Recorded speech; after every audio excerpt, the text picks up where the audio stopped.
Assalamu alaikum, I'm Aisha and you're watching Samaa News. Here are today's headlines. Security forces have foiled a series of attacks by Fitna-e-Hindustan in several cities of Balochistan, killing 92 terrorists, including 3 suicide bombers. Operations conducted over the past 2 days have raised the total number of terrorists killed to 133. 15 security personnel and 18 civilians were martyred in the attacks. Search and sanitization operations are continuing in the affected areas. All attackers, planners, facilitators and abettors will be brought to justice. Preparations are underway for the full reopening of Gaza's Rafah border crossing. According to Israeli and Palestinian officials, work was ongoing, though it remains unclear whether any Palestinians would be able to cross before the end of the day. Before the war, Rafah was the only direct exit for most Palestinians in Gaza to the outside world, and a key entry point for humanitarian aid. The crossing has been largely closed since May 2024. Iran's supreme leader, Ayatollah Ali Khamenei, has warned that any US attack on Iran would trigger a regional conflict, according to Iranian state media. The warning comes amid heightened tensions between Washington and Tehran. The United States has increased its naval presence in the Middle East after President Donald Trump repeatedly threatened intervention if Iran does not agree to a nuclear deal or fails to halt the killing of protesters. Ukrainian President Volodymyr Zelensky says a new round of US-brokered trilateral talks between Ukraine and Russia will be held in Abu Dhabi on February 4th and 5th. In a post on X, Zelensky said Kyiv was ready for a substantive discussion aimed at bringing the war closer to a real and dignified end. He said Ukraine's negotiating team had confirmed the dates following a briefing on the talks.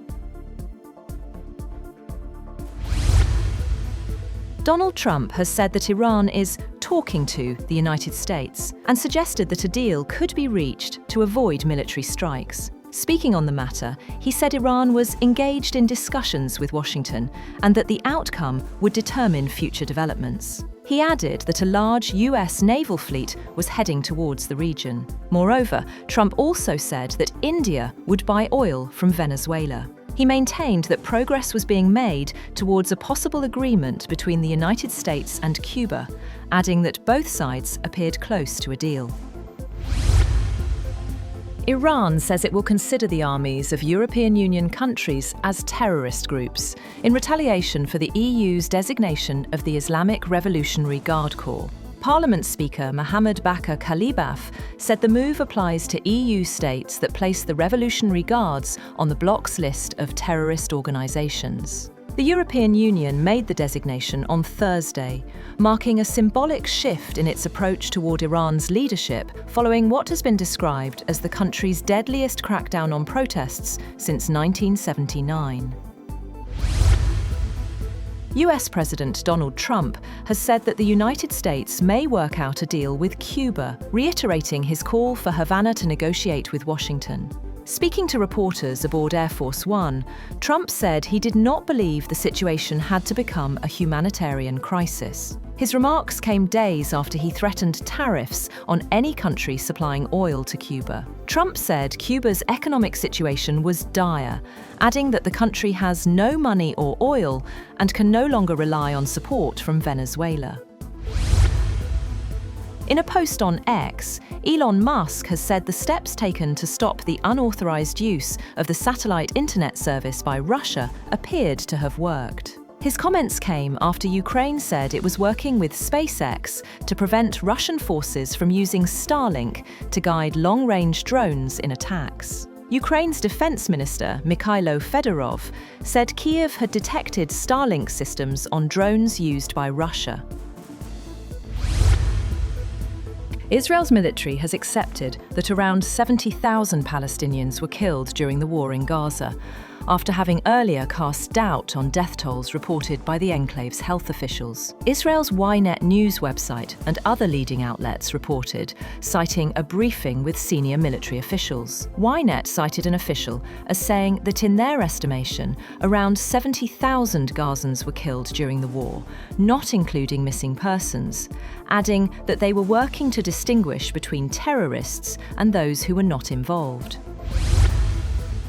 Meanwhile, Israel has carried out its heaviest airstrikes in Gaza in weeks, killing 26 people, according to local health authorities, in attacks on a Hamas-run police station and on apartments and tents in an area sheltering displaced Palestinians. Despite the tenuous ceasefire agreed between Israel and Palestinian militant group Hamas, Israeli warplanes targeted the Sheikh Radwan police station west of Gaza City, killing 10 officers and detainees.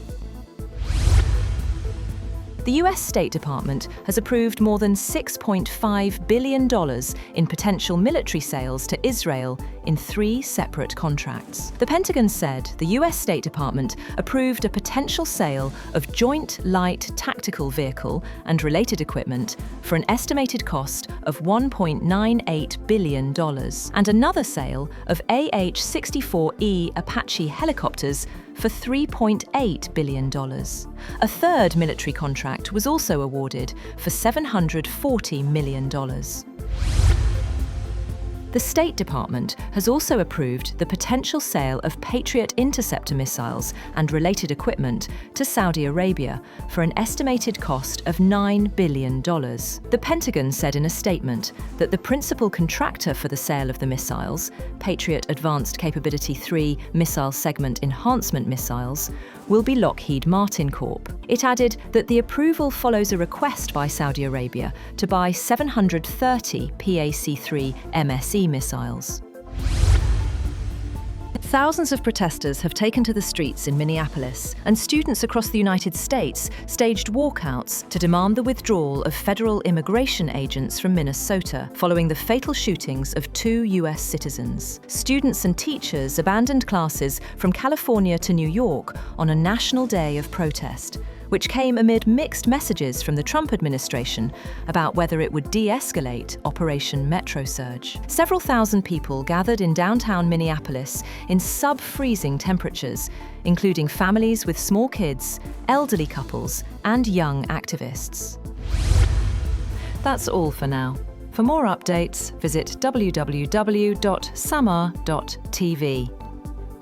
Thank you for watching Samaa News.